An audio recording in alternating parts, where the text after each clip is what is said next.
Video को like करके आगे शेयर जरूर कर देना। ये जवान बैतुल मुकद्दस का फाते हुआ लोग इसको जानते हैं बहुत अच्छी तरह से। ये अपने घर के आंगन में गार्डन था, बाग, अपने सबसे छोटे बेटे के साथ खेल रहे थे। सलाहुद्दीन अय्यूबी खेल रहे थे।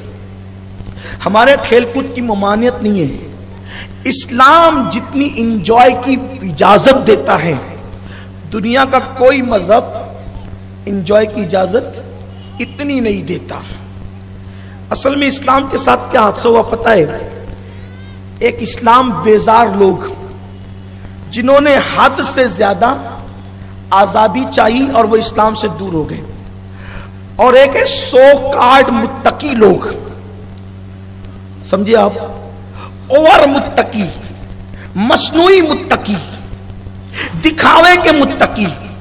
उन्होंने इस्लाम को इतना मुश्किल किया कि जो आजादी चाहते थे अपनी मर्जी की, वो तुम आजाद हो गए मर्जी से, और जो तंग करना चाहते थे अपनी मर्जी से, उन्होंने तंग कर दिया। यहां तक कि मुस्कुराने पे भी पाबंदी लगा दी, और गर्दन को झुका कर मुंह फुला करके और आंखें पसार करके बैठना, इसी को उन्होंने तकवा समझा।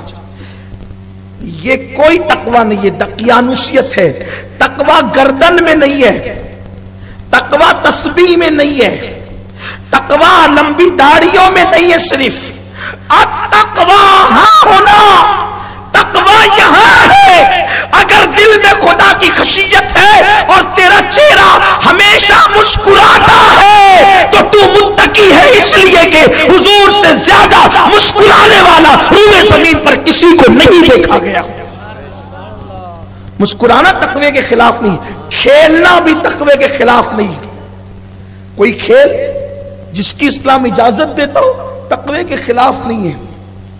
एक मर्तबा मुसलमानों के बच्चे खेल रहे थे, कुछ नए मुस्लिम आए, कहने लगे या रसूलल्लाह हमारे बच्चे खेल रहे हैं। फरमाया खेलने दो ताकि दुनिया को पता चले कि हमारे मजहब के अंदर रहबानियत नहीं है।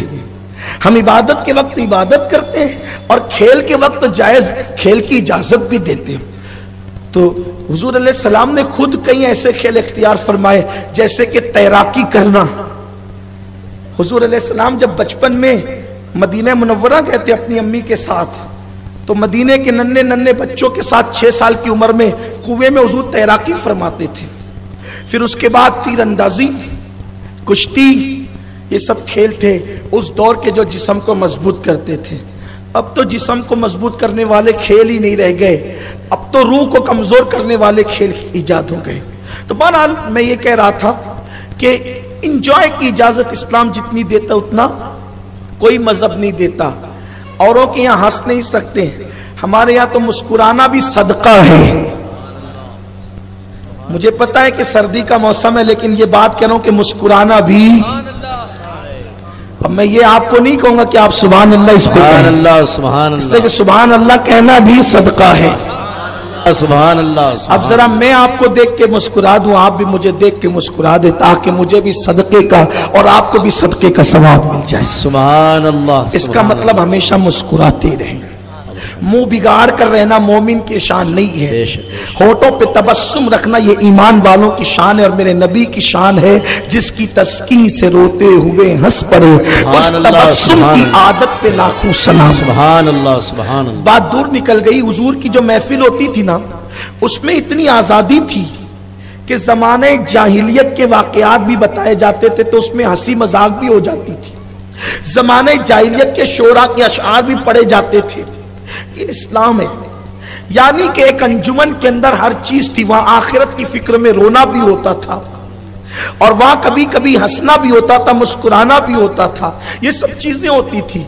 इस्लाम में इतनी इंजॉय की इजाजत है मुसलमानों, मेरे भाइयों, आपको हैरत होगी कि सहाबे किराम आपस में इतना प्यार करते थे कि जब वो तरबूज खाते थे तो उनकी महफिलों का तस्करा यूं भी आया है किसी महफिल में उन्होंने तरबूज खाए और तरबूज के छिलके मजाक में एक दूसरे को फेंक करके मारे। ये भी मिलता है इस्लाम में। इस्लाम में यह भी मिलता है, हुजूर अपनी बीबियों के साथ दौड़ लगाते थे। कभी हुजूर की बीबियां आगे निकल जाती थी, कभी हुजूर आगे निकल जाते थे, और जब हुजूर आगे निकलते थे तो मुस्कुरा के कहते थे कि कल आप निकल गई थी या पहले आप निकल गई थी और आज हम आगे निकल गए। वीडियो अगर अच्छा लगा हो तो